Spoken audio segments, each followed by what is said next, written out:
हरे कृष्णा। तो आप सबको गौर पूर्णिमा महामहोत्सव की हार्दिक शुभकामनाएं and a very happy new year. Happy new year क्यों? क्योंकि एज पर वैदिक स्क्रिप्चर्स हम लोगों का हैप्पी न्यू ईयर आता है चैत्र मास में, जब भगवान श्री कृष्ण गौरंग महाप्रभु के रूप में जब प्रकट हुए, तब हम लोगों का हैप्पी न्यू ईयर होता है। एज पर वैदिक कैलेंडर किसी लोग का होली में होता है, होली में वो प्रकट हुए चैतन्य महाप्रभु, किसी लोग का मकर संक्रांति में होता है, लेकिन एज पर वैदिक स्क्रिप्चर हमारा जो न्यू ईयर होता है वो गौर पूर्णिमा में होता है। जो न्यू ईयर हमने पहले सेलिब्रेट किया था वो था क्रिश्चियन न्यू ईयर। अब क्रिश्चियन न्यू ईयर तो ऐसा कैलेंडर के हिसाब से चल रहा है, ठंड में ठिठुरते हुए रात के 12 बजे कौन न्यू ईयर बनाता है? जब पूरे भूत पिशाच सब लोग एक्टिव होते हैं तब न्यू ईयर बनाता है। लेकिन हम लोगों का जो न्यू ईयर है वो गौर पूर्णिमा। अब गौरंग महाप्रभु अवतार लिए इस कली काल में हम जीवों का उद्धार करने के लिए। अब कैसे आए गौरंग महाप्रभु? अब आदि शंकराचार्य कह दिए कृष्णा वंदे जगतगुरु। अब जगतगुरु का मतलब क्या है? आचार्य। श्रील प्रभुपाद ने हमें आचार्य का मतलब क्या समझाया है? जो स्वयं आचरण करे और दूसरों को शिक्षा दे। अब भगवान कृष्ण ने गीता में बोल दिया भक्ति करो, मन लगाओ मेरे में, मुझ पे मन अर्पित करो, मेरी भक्ति करो, मेरी पूजा करो, मेरे नाम का जप करो। भगवान श्री कृष्ण कहते हैं ऐसा। लेकिन असल में जगतगुरु का मतलब क्या है? जो स्वयं आचरण करे और शिक्षा दे। अब कोई व्यक्ति व्यास आसन में बैठकर सिर्फ बोले कि ऐसा करो वैसा करो, लेकिन स्वयं उसका पालन ना करे, व्यास आसन में बोल रहे मंगल आरती आओ, लेकिन वो खुद सो रहे 10 बजे तक, तो क्या वो आचार्य हुआ? नहीं। आचार्य का मतलब जिसके आचार में और प्रचार में कोई डिफरेंस ना हो, जो जैसा आचरण कर रहा है वैसा ही वो प्रचार कर रहा है, उसका मतलब है आचार्य। लेकिन कृष्ण तो भगवत गीता में कहते हैं कि ऐसे भक्ति करो वैसे करो, अपने मन को मेरे में लगाओ, जप करो, यज्ञ नाम जप यज्ञोस्मि। सारे यज्ञ में जो परम यज्ञ है कलिकाल का यज्ञ वो है जप यज्ञ, हरिनाम संकीर्तन यज्ञ। अब कृष्ण तो कहते हैं भगवत गीता में, और आदि शंकराचार्य कहते हैं कृष्ण वंदे जगतगुरु, और कृष्ण भगवत गीता में कहते हैं ऐसे करो वैसे करो। अब जगतगुरु का मतलब है क्या? जो अपने आचरण से हमें सिखाए। अब भक्तों के बीच में ये प्रश्न उठता है, कृष्ण तो कह रहे ऐसे भक्ति करो वैसे भक्ति करो, स्वयं कभी की है भगवान श्री कृष्ण ने भक्ति?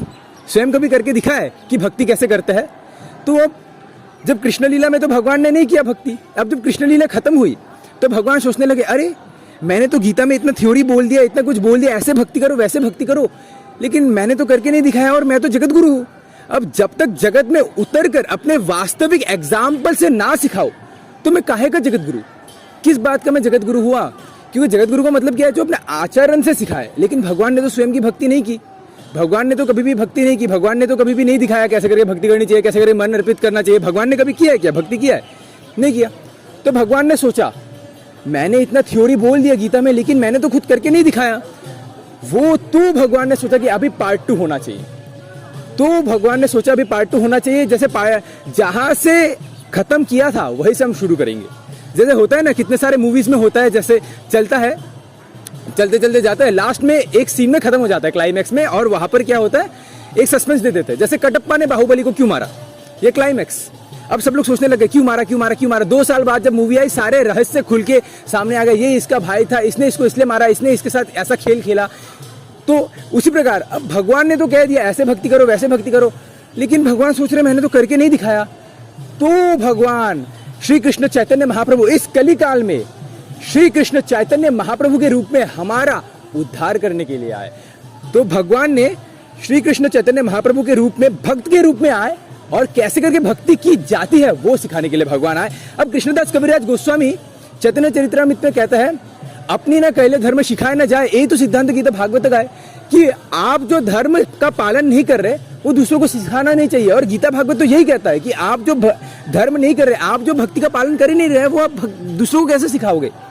तो और भगवान ने तो कह दिया ऐसे भक्ति करो, ये करो वो करो, लेकिन भगवान तो स्वयं नहीं सिखाया। तब भगवान ने सोचा अपनी करीबू भक्ति भावी अंगीकार, अपनी करीबू भक्त शिखाबु सवार। भगवान भक्त के भेष में आए, भक्त के रूप में आए, और सबको सिखाने के लिए आए कि भक्ति कैसे करते हैं। तो वो श्री कृष्ण चैतन्य महाप्रभु इस कली काल में भक्त के भेष में आए, हम जैसे डूबते जीवात्माओं का उद्धार करने के लिए। अब भगवान श्री कृष्ण सोच रहे, चैतन्य चरित्रामृत में श्लोक कहता है भगवान श्री कृष्ण सोच रहे सकल जगत करे विधि भक्ति। सकल जगत क्या करते हैं? विधि भक्ति करता है कि अगर मैं ऐसे करूंगा तो भगवान रुष्ट तो नहीं हो जाएंगे, मैं वैसे करूंगा तो भगवान श्री कृष्ण रुष्ट तो नहीं हो जाएंगे, मैं कृष्ण की पूजा करूंगा तो शिव जी रुष्ट तो नहीं हो जाएंगे। तो सकल जगत मोर करे विधि भक्ति, विधि भक्ति ब्रजभाव पाइते नहीं शक्ति।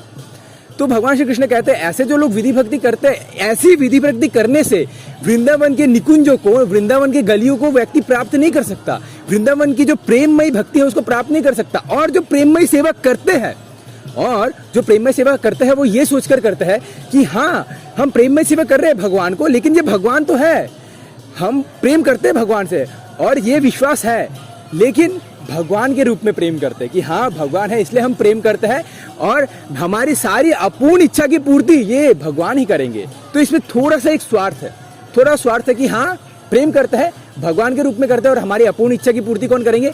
भगवान करेंगे। तो इसमें थोड़ा सा स्वार्थ आ गया ना। लेकिन भगवान को कैसा भक्ति चाहिए? आगे चैतन्य चरितमृत में आता है, मोर पुत्र मोर सखा मोर प्राणपति ए भावे जय करे मोर शुद्ध भक्ति अपना के बरमाने आमाय क्षमहीन ए भावे आमी हो ताहर अधीन। तो चैतन्य महाप्रभु कैसे कहते हैं? चैतन्य चरितमृत में आता है, हो सकता है कि मैं भगवान हूँ, होगा कि मैं भगवान हूँ, लेकिन मोर पुत्र मोर सखा, यशोदा मैया कैसे प्रेम करती है? ये तो मेरी पुत्र है, ये तो मेरा पुत्र है। और ब्रज के सखागण कैसे प्रेम करते हैं? ये तो मेरा सखा है, ये तो मेरे सखा है। भगवान के साथ खेलते हैं, भगवान को उठा के पटक देते हैं गोवर्धन में। और ब्रज गोपियां कैसे प्रेम करती है? मोर प्राणपति श्रीमती राधा रानी कैसे प्रेम करती है? ये तो मेरे प्राणनाथ है, ये तो मेरे प्राणपति है। तो मोर शब्द बार बार आ रहा है। मोर शब्द मतलब ममतात्मक भाव, ये ममतात्मक भाव मतलब प्रेममय भक्ति, प्रेममय भाव। तो मोर पुत्र मोर सखा मोर प्राणपति ए भाव जय करे मोर शुद्ध भक्ति, इस भाव में जो मेरा शुद्ध भक्ति करता है, अपना के बर माने आमाय क्षमाहीन, अपने आप को बर मानते हैं, मुझे उनके अधीन मानते हैं। जैसे यशोदा मैया, अभी अगर यशोदा मैया को आगे कोई कहे ये आपका लाला, ये आपका लाला कोई सामान्य व्यक्ति नहीं है, भगवान है, यशोदा मैया कहेंगी भगवान सबके होते हैं, लेकिन ये कृष्णा मेरे है, सिर्फ मेरे पुत्र है, ये तुम्हारा नहीं है, सिर्फ मेरा है। तो मोर प्राणपति ऐसे कि अपना के बर माने आमाय क्षमाहीन, हम भगवान को अपने अधीन में मानते, भगवान से रक्षा की इच्छा ना करें, भगवान की रक्षा करने का प्रयास करें। जैसे यशोदा मैया करते हैं, लाला को थोड़ा सा ठंड लग गया तो लाला को पोंछ देता हूँ, लाला को कपड़े पहना देता हूँ, भले उसको ठंड ना लग जाए, ऐसे करके। ए भावे जय करे मोर शुद्ध भक्ति अपना के बर माने आमाय क्षमाहीन ए भावे आमी हो ताहर अधीन। इस प्रकार क्या होता है? इस भक्तिमय प्रेममय पाश से भगवान क्या कहता है? मैं बंध जाता हूँ। किससे बंधता हूँ? प्रेममय पाश से मैं बंध जाता हूँ। लेकिन ऐसा प्रेम इस जगत में है कहाँ? ऐसा प्रेम तो इस जगत में नहीं है। तब चैतन्य महाप्रभु सोचते हैं कि ये प्रेम भले ही जगत में ना हो, मैं उतरूंगा गोलोक धाम से, मैं आऊंगा इस कली काल के कूड़े करकट में और मैं ये प्रेम दूसरों को दूंगा, मैं ये प्रेम लोगों तक बांटूंगा कि कैसे करके भक्ति की जाती है। तो भगवान श्री कृष्ण चैतन्य महाप्रभु चंद्र इस कली युग में, कली काल में अवतारित हुए, हम जैसे जीवात्मा को उद्धार करने के लिए पूर्णतः राधा रानी के भाव में, राधा रानी के कांति से आच्छादित होकर आए। भगवान श्री चैतन्य महाप्रभु क्यों आए? ताकि हमारा उद्धार कर सके। अंतः कृष्ण बहिर्गौरा, अंदर से कृष्ण है लेकिन बाहर से गौरंग महाप्रभु है। तो भगवान श्री कृष्ण आ गए। अब भाव भी किसका लिया? अपने भक्तों का भाव लिया। भगवान सोचते हैं मेरे भक्त के अंदर इतना क्या है जो मुझे देख के कहते हैं कि भगवान हमको आपकी भक्ति करनी है, लेकिन मुझे तो अपने अंदर भक्ति फील नहीं होता। भगवान के लिए भक्तों के प्रति भक्ति है, लेकिन भगवान के लिए खुद के लिए भक्ति नहीं है। तो खुद के लिए भक्ति भाव किसका लेंगे?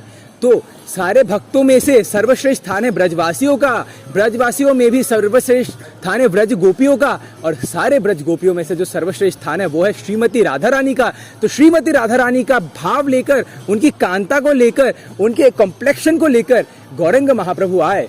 कहा कली काल में आए। अब गौरंग महाप्रभु हमारे भाव को नहीं लिया, चलो तुम्हारे भाव लेते हैं, इसके हमारे भाव क्या लेंगे? हमारे अंदर तो काम क्रोध लोभ मोह है। भगवान कहेंगे ठीक है मैं भगवान के पथ में ही ठीक हूँ, अरे इसके अंदर तो कुछ नहीं है, सिर्फ काम क्रोध लोभ मोह है। तो भक्त शिरोमणि कौन है? श्रीमती राधा रानी। उनके कांता को, उनके भक्ति को लेकर भगवान श्री कृष्ण इस कूड़े करकट में उतरे। और प्रबोधानंद सरस्वती क्या कहते हैं? रामचंद्र आए, सिर्फ अयोध्या के उद्धार किए ना रामचंद्र। भगवान श्री कृष्ण आए, वो सिर्फ वृंदावन का उद्धार किए ना। वराहदेव आए, वो तो पृथ्वी का उद्धार किए। नरसिंह देव आए, वो तो हिरण्यकश्यप का उद्धार किए। लेकिन मेरा क्या? मैं तो इस कलयुग में गिरा हुआ हूं, मैं तो इस कलयुग में इस मलमूत्र में मैं लेटा हुआ हूं।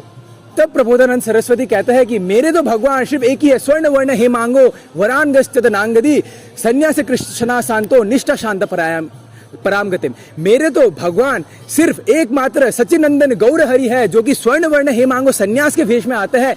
कली काल के कूड़े करकट में उतरने वाले भगवान श्री कृष्ण कौन है? सारे अवतार तो सतयुग त्रेता द्वापर में अगर चुप हो गए ना, लेकिन कलयुग के मलमूत्र में कूड़े करकट में उतरने वाले भगवान कौन है? चैतन्य महाप्रभु। तो इस कलयुग अनर्थों से भरा हुआ है, पाप का सागर है, अनर्थों का भरा हुआ कली काल का ये जो है, हर तरफ डिस्ट्रैक्शंस, हर तरफ माया, माया के क्लचेस में हम लोग डूबे हुए हैं। ये सारे अवतार तो सतयुग त्रेता में आकर चुप हो गए, लेकिन कलयुग में कौन आए?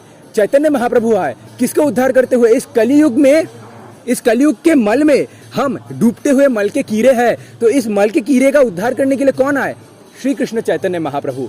बाकी अवतार और कोई नहीं आया, सिर्फ श्री कृष्ण चैतन्य महाप्रभु आया। तो इसलिए प्रबोधानंद सरस्वती कहते हैं, कैवल्यम नरकायते त्रिदशपुर आकाश पुष्पायते दुर्दंतेन्द्रिय सर्व काल पाताली प्रोकथ दंस्त्रायते विश्वम पूर्ण सुखायते विधि महेंद्र दिष्ट किटायते यत् करुणाय कटाक्ष वैभवाव तम तम गौरम एवस्तुमा। क्या कहते हैं? चैतन्य महाप्रभु के चरण में बैठकर कैवल्य का जो मुक्ति पद है वो भी फीका लगता है।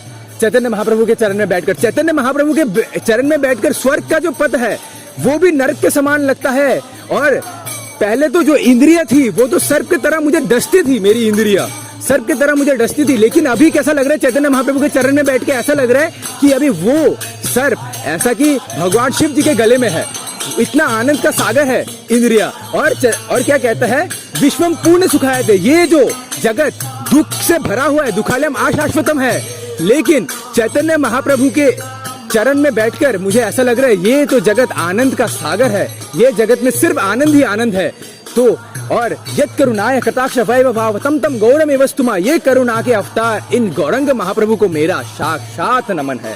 तो ये हमारा सौभाग्य है कि पहला तो दो कारण हो गया, भगवान भक्त के भेष में क्यों आए? गीता में जो वाणी बोली उसका स्वयं दिखाने के लिए कि अब भगवान नहीं कहेंगे कि भक्ति करो, भगवान दिखाएंगे कि भक्ति कैसे करते हैं। भगवान ये सिर्फ कहे नहीं कि मन को लगाओ, मन कैसे लगाते हैं ये भगवान ने सिखाया। और भगवान सिर्फ ये नहीं कहा कि पत्रम पुष्पम फलम तोयम, भगवान ने ये सिखाया कि पत्र मिले तो कैसे अर्पित करो, पुष्प मिले तो कैसे अर्पित करो, फल मिले तो कैसे अर्पित करो, और त्वयम की तो बात ही कहा है। चैतन्य महाप्रभु ने तो ऐसे करके अश्रुगिरि चैतन्य महाप्रभु के जगन्नाथ को उन्होंने स्नान करवा दिया। तो पत्रम पुष्पम फलम तोयम की विधि हमें सिखाने के लिए कौन आए? चैतन्य महाप्रभु। तो कलयुग में कौन उतरे? हम कली काल में डूबते हुए कीड़ों का, मल में डूबते हुए कीड़ों का उद्धार करने के लिए कौन आए? चैतन्य महाप्रभु।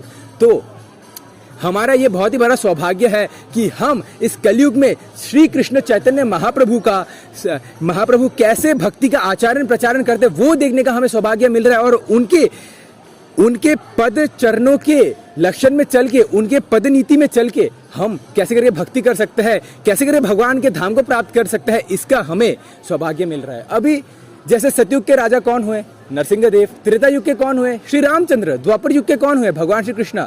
तो सारे राजा ठीक है, भगवान श्री कृष्ण का भी हमें गुणगान करना चाहिए, राम जी का भी हमें करना चाहिए, हमें नरसिंह देव का भी गुणगान करना चाहिए, लेकिन हमारे कलयुग के राजा कौन है? श्री कृष्ण चैतन्य महाप्रभु। जैसे हर देश के एक एक प्राइम मिनिस्टर प्रेसिडेंट है, सबका गुणगान करना चाहिए, जॉय बिडेन का भी गुणगान करना चाहिए, हमें ऋषि सुनक का भी गुणगान करना चाहिए, लेकिन हमारे प्राइम मिनिस्टर मोदी जी का तो हमें अवश्य गुणगान करना चाहिए, क्योंकि वो हमारे देश को संभाल रहे हैं। इसी प्रकार नरसिंह देव का भी गुणगान करो, राम जी का भी करो, कृष्ण का भी करो, लेकिन हमारे राजा कौन? चैतन्य महाप्रभु। तो चैतन्य महाप्रभु का तो गुणगान हमें अवश्य करना चाहिए, क्योंकि इस युग में कौन आए? चैतन्य महाप्रभु आए। और आप देखिए एक चीज, चैतन्य महाप्रभु ने ये जो गोपनीय प्रेम है, ये जो गोपी भाव है, ये गोपनीय प्रेम किसको देने आए? हमें देने आए। अब आप देखिए लोग धुत कैसे होते हैं। जैसे कृष्ण क्या करते हैं? कृष्ण ने कहा ये यथामाम प्रबद्धन्ते ताम तथैव वजाम्यहम्, कि आप जैसे जैसे मेरी भक्ति करोगे मैं उसी प्रकार से आपका रेसिप्रोकेट करूंगा। ये कृष्ण कहते हैं कि आपने एग्जाम में जो जो क्वेश्चंस आए आपने वो अटेम्प्ट किया, उसके हिसाब से आपको मार्क्स मिला। लेकिन श्री कृष्ण चैतन्य महाप्रभु कैसे है? आप एग्जाम हॉल में आए, आपने पेपर अटेम्प्ट किया, उसका भी मार्क्स है। आप अच्छे ड्रेस पहनकर आए थे, उसका भी मार्क्स दिया चैतन्य महाप्रभु ने। आपका हेयर स्टाइल अच्छा था, उसका भी मार्क्स दिया चैतन्य महाप्रभु ने। इतने करुणामय है चैतन्य महाप्रभु, कोई पात्रता अपात्रता नहीं देखते चैतन्य महाप्रभु, सिर्फ कृपा करते हैं। ऐसे है चैतन्य महाप्रभु। और क्या है, व्यक्ति जब धुत हो जाता है ना, तब क्या करते हैं वो? अपना जो तिजोरी है, जिसमें वो खजाना छुपा के रखता है, जब वो धुत हो जाता है तो वो तिजोरी वो खोल के दे देता है, ले जाओ खजाना ले जाओ, खजाना ले जाओ। चैतन्य महाप्रभु भी ऐसा है, उन्हें कृष्ण भाव को उन्हें छुपा के रखा है, छुपा के रखा। छन्न अवतार कहता है, इसलिए छन्न अवतार मीन्स भगवान है लेकिन भक्त के भेष में आए तो हम पहचान नहीं पाते, तो उन्होंने छुपा के रखा है भक्तिमय भाव को। लेकिन जब वो धुत हो जाता है, किसमें धुत हो जाते हैं? कृष्ण प्रेम में जब वो धुत हो जाते हैं तब वो खजाना को लुटाते हैं। जैसे कोई खजाना लुटाता है तो कैसे लुटाता है? हाथ उठा उठा के लुटाता है। इसलिए आप देखेंगे चैतन्य महाप्रभु का हाथ कैसा है? ऊपर हाथ उठा हुआ है, और जब कोई खजाना पकड़ता है तो ऐसे कैच करता है। तो हम लोग भी कैसे नाचते हैं? ऐसे करके नाचते हैं। क्यों? क्योंकि जो खजाना लुटाने वाला है वो भी ऐसे दे रहा है, तो जो कैच करेगा तो वो भी तो ऐसे ही करेगा ना, तो हम भी कैच ऐसे करते हैं। तो इसलिए चैतन्य महाप्रभु नित्यानंद प्रभु का हाथ ऊपर होता है हमेशा। तो ये हो गया। और आपने देखा है ना, जैसे चैतन्य महाप्रभु आए कलयुग में, देखिए सतयुग, त्रेता युग, द्वापर युग के सारे क्रिमिनल्स कलयुग में। सतयुग में फेल किया, उन्होंने भक्ति नहीं किया, फिल्टर हुआ, त्रेता में आया। त्रेता में भक्ति नहीं किया, फिल्टर हुआ, द्वापर में आया। द्वापर में भी भक्ति नहीं किया, तो सारे अधम जाति के जो लोग हैं वो सब आए कलयुग में। तो फर्स्ट क्लास कौन है? सतयुग। सेकंड क्लास कौन सा आया? त्रेता युग। थर्ड क्लास जो है द्वापर युग, और एकदम नीची जाति वाला कौन है? कलयुग। बेस्ट युग जो हम कहते हैं, सारे काम क्या करेंगे? कल करेंगे। युग का नाम क्या है? कलयुग। अगर होता तो आज युग, तो आज करते हैं। युग का नाम क्या है? कलयुग। तो सारे काम कब होंगे? कल। तो लोग ऐसे भक्ति हाँ करेंगे तो कल करते, कल कल कल करेंगे, कल कल पक्का। मंगल आरती, बस उसका मंगल आरती मंगलवार को निकल जाता है सोते सोते। तो आपने ये सुना होगा ना, जो बोर्ड लगता है कि 9वीं 10वीं फेल 12वीं पास करे, 11वीं 12वीं फेल BA पास करे, आपने सुना होगा ना। हाँ, चैतन्य महाप्रभु भी ऐसा है, सतयुग त्रेता द्वापर फेल, कलयुग पास करे। कलयुग में पास करे, कैसे पास करे? आप एग्जाम दीजिए, क्या भक्ति का एग्जाम? सिर्फ चैंटिंग करना है और भगवान के धाम जाना है। अब देखिए ये जो बैनर लगता है ना, 9वीं 10वीं फेल 12वीं पास करे, 11वीं 12वीं फेल BA पास करे, ये लोग क्या करते हैं? ये लोग एग्जाम लेते हैं, वो लोग BA पास कराते हैं, लेकिन बहुत ही सिंपल क्वेश्चन आता है, 20 questions attempt only 2। Chaitanya Mahaprabhu भी ऐसा है, सतयुग त्रेता द्वापर फेल, कलयुग पास करे। 2 काम करना है, क्या? भगवान का नाम लेना है और 16 माला, वो तो भगवान का नाम में हो गया, और भक्ति करना है, और बस भगवान की सेवा करना है, भगवान को भोग लाए खाना। ये अब जो इसमें भी पास ना कर सके, ये जो होता है, जो मध्वा बोर्ड वाले जो लगाते हैं 9वीं 10वीं फेल 12वीं पास करे, 11वीं 12वीं फेल BA पास करे, ये लोग जो लगाते हैं, ये लोग अगर कोई उसमें भी जाकर अगर वो 12वीं पास नहीं कर पाया, BA पास नहीं कर पाया, तो कितना नीचे वाला इंसान होगा, आप सोचिए। तो कलयुग में भी चैतन्य महाप्रभु आए हमें ये देने के लिए, और हम फिर भी भक्ति ना कर पाए, फिर भी हम नहीं कर पाए, तो हम कितने नीचे गिरे हुए। तो उसी प्रकार तो चैतन्य महाप्रभु हमें कृपा करने के लिए आए हैं। हमारा ये सौभाग्य है कि हम इस युग में इजीली हम भगवान के नाम द्वारा, भगवान के कीर्तन द्वारा हम भगवान के धाम जा सकते हैं। एक बार क्या हुआ, व्यासदेव जी गंगा से स्नान करके आए और कहने लगे कलयुग की जय हो, कलयुग की जय हो, कलयुग की जय हो। तो शौनक आदि ऋषि साइड से जा रहे थे, तो शौनक आदि ऋषि ने कहा, आपने शायद, आपका थोड़ा ऑटो करेक्ट हो गया होगा, मैं आपको करेक्ट करता हूँ, आपको बोलना चाहिए सतयुग की जय हो, त्रेता युग की जय हो, कलयुग की जय, ये तो बेकार सा युग है। तो व्यासदेव ने कहा कलयुग की जय, इसलिए क्योंकि कलयुग हो सकता है डिस्ट्रैक्शन से भरा हुआ हो, अनर्था से भरा हुआ हो, मल मूत्र वाले पाप हरकतों से भरा हुआ हो, लेकिन कलयुग में इजी वे में हम भगवान के धाम से आ सकते हैं। सिर्फ भगवान का कीर्तन, भगवान का नाम जप करके हम भगवान के धाम में प्रवेश कर सकते हैं। तो ये भगवान का नाम, भगवान कीर्तन हमें देने आए स्वयं सचिनंदन गौर हरि कृष्ण वर्णम तथा कृष्णम संगोपंगस्त्र पार्षणम यज्ञ नीर संकीर्तन प्रहर यज्ञ ने ही सुमेधशा, कि कृष्ण वर्ण में आए कौन है? चैतन्य महाप्रभु, और उनके संगोपंगस्त्र कौन है? नित्यानंद प्रभु, अद्वैत आचार्य, ये लोग संगोपंगस्त्र है। अब आप देखिए राधा एंड कृष्णा, राधा कृष्ण कौन है? एक तत्व है Radha Krishna, but in Leela they become 2, Radha and Krishna. और जब फिर राधा कृष्ण मिलते हैं, राधा कृष्णा दे बिकम 1, चैतन्य महाप्रभु। कृष्ण आए किसका कांति लेकर? राधा रानी का भाव लेकर, राधा रानी की कांति लेकर आए, तो 1 = 2, 2 = 1 एंड 1 = 5। कैसे? श्री कृष्ण चैतन्य प्रभु नित्यानंद श्री अद्वैत गदाधर श्रीवासदि गौर भक्त वृंदा, ये स्पिरिचुअल मैथ्स। 1 कौन है? राधा कृष्णा। 2 कैसे हुए? राधा एंड कृष्णा। फिर 1 कैसे हुए? चैतन्य महाप्रभु। और फिर 5। अब देखिए ये प्रोडक्ट तो बढ़िया सा बन गया, कृपा करने वाला चैतन्य महाप्रभु का प्रोडक्ट बन गया, लेकिन इस प्रोडक्ट को तो मार्केटिंग भी तो करना होगा ना। अब चैतन्य महाप्रभु की मार्केटिंग कौन करेगा? ये एक करुणामय अवतार है जो आप सबको भक्ति देगा, मार्केटिंग कौन करेगा? अब मार्केटिंग के लिए कौन आए? नित्यानंद प्रभु। पात्रता अपात्रता ना देकर चैतन्य महाप्रभु तो फिर भी कहते हैं पतित पावन। अरे नित्यानंद प्रभु तो कपटियों का भी उद्धार कर देते हैं, ऐसे है नित्यानंद प्रभु। आप देखिए जगाई मधाई इतने निकृष्ट थे, चैतन्य महाप्रभु ने तो सुदर्शन निकाल लिया था उनको मारने के लिए, लेकिन नित्यानंद प्रभु ने उनका उद्धार कर दिया। तो मार्केटिंग कौन करेगा? नित्यानंद प्रभु। अच्छा ठीक है, मार्केटिंग हो गया, लेकिन इसे लॉन्च कौन करेगा? लॉन्च भी तो करना चाहिए ना। प्रोडक्ट बढ़िया सा बन गया, मार्केटिंग मैनेजर मिल गया हमें नित्यानंद प्रभु, लॉन्च भी तो होना चाहिए। तो लॉन्च किसने किया? अद्वैत आचार्य। उन्होंने बुलाया, हे प्रभु इस कलयुग में इतना अधर्मी लोग हैं, मैं इन सबका गला धर्षो उड़ा दूंगा मेरे सुदर्शन चक्र से, तो कृपया करके आप आइए वरना मैं इन सबको मैं उड़ा दूंगा। तो अद्वैत आचार्य ने जो गूंज मारी, वो जितने सारे लेयर है, जितने सारे हमारे स्पिरिचुअल वर्ल्ड के मेटेरियल वर्ल्ड का जो लेयर है, उसको 14 भुवन को चीरते हुए डायरेक्ट गोलोक में गई उनकी आवाज, और चैतन्य महाप्रभु ने अवतार लिया। तो अद्वैत आचार्य कौन हुए? महाविष्णु और सदाशिव का कंबाइंड फॉर्म जो लॉन्च करेगा वो भी तो होना चाहिए ना। और बलराम जी कौन है? मार्केटिंग मैनेजर, कृष्ण के बड़े भाई बलराम जी मार्केटिंग मैनेजर। हमेशा कृष्ण को मार के ये मेरा भाई है, ये ऐसा है, ये ऐसा ऐसा करते हैं, तो मार्केटिंग मैनेजर मिल गया, लॉन्च मिल गया। अभी कोचिंग भी तो होनी चाहिए ना, थोड़ा कोचिंग करते हैं। मान लो प्रोडक्ट बढ़िया सा मिल गया, इसको लॉन्च भी हो गया ये प्रोडक्ट, और मार्केटिंग मैनेजर भी है, लेकिन प्रोडक्ट लॉन्च हो गया, क्या प्रोडक्ट को यूज कैसे करना है, कोचिंग कैसे देना है? तो कोचिंग देने के लिए कौन है? गदाधर पंडित। गदाधर पंडित कौन है? श्रीमती राधा रानी। श्रीमती राधा रानी का कांति चुरा लिए, भाव चुरा लिए, तो राधा रानी पीछे पीछे है, भाव दो, कांति दो, कांति दो, चाहिए मेरे को, लेके गए तुम, अभी मुझे तो चाहिए ना। तो कौन है? गदाधर पंडित। चैतन्य महाप्रभु जब एक्सटेसी में होते थे, अपने आप को संभाल नहीं पाते थे, हाथ वाथ घिसना शुरू कर देते थे, वॉल में तो काला हो जाता था उनका हाथ, अंदर कृष्ण बहिर्गौरा, बाहर से तो चैतन्य श्री कृष्ण चैतन्य महाप्रभु राधा रानी है, लेकिन अंदर तो कृष्ण है ना, तो काला रंग बाहर आ जाता था। तो उसको संभालने के लिए कौन आए? गदाधर पंडित। अच्छा ठीक है, चलो कोचिंग मिल गया, मार्केटिंग मैनेजर मिल गया, लॉन्च मिल गया, और प्रोडक्ट तो है ही हमारे पास, लेकिन इस प्रोडक्ट का इस्तेमाल करने के बाद किसी का जीवन सफल भी हुआ होगा ना। कौन है वो? वह श्रीवास ठाकुर। श्रीवास ठाकुर कौन है? भक्त थे वो आए नित्यानंद प्रभु के शरण में, नित्यानंद प्रभु ने मार्केटिंग की, वो गए चैतन्य महाप्रभु के शरण में, उन्होंने प्रोडक्ट का यूज किया, कोचिंग दिया उनको किसने? गदाधर पंडित ने उसको सिखाया कि कैसे करके भक्ति करना है, और श्रीनिवास आचार्य बन गए भक्त। तो इसलिए कहते हैं गौर भक्त वृंदा, श्रीवास आदि गौर भक्त वृंदा, श्रीवास है और बाकी भक्त है। तो ये जो पंचतत्व आए, ये पंचतत्व कौन है? संगो पंगस्त्र पार्षदम, चैतन्य महाप्रभु के संगो पंगस्त्र है, चैतन्य महाप्रभु के ही विस्तार है, अलग नहीं है उनसे, उनके ही विस्तार है। तो ये जैसे आप देखिए, राधा कृष्ण नाम मिल गए, राधा और कृष्ण का भाव मिल गया, राधा और कृष्ण की कांति मिल गई, और राधा और कृष्ण की जो जन्म की तिथि है वो भी मिल गई, और चैतन्य महाप्रभु आ गए। राधा अष्टमी में कौन प्रकट हुए? अष्टमी के दिन राधा रानी। जन्माष्टमी के दिन कौन प्रकट हुए?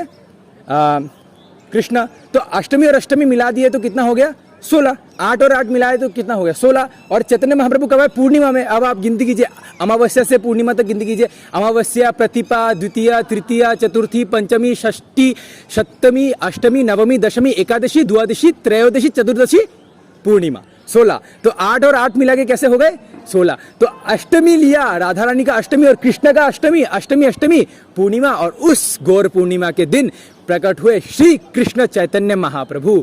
तो ये हमारा सौभाग्य है कि हम इस कलयुग में श्री कृष्ण चैतन्य महाप्रभु के पद चिन्हों पर चल सकते हैं। उनके द्वारा जो भक्ति का मार्ग है, जो सखी वाला प्रेम है, जो मंजरी भाव है, उसका हम पालन कर सके और भगवान के धाम जा सके। तो आप सबको गौर पूर्णिमा महामहोत्सव की हार्दिक शुभकामनाएं। Hare Krishna. Thank you very much for watching.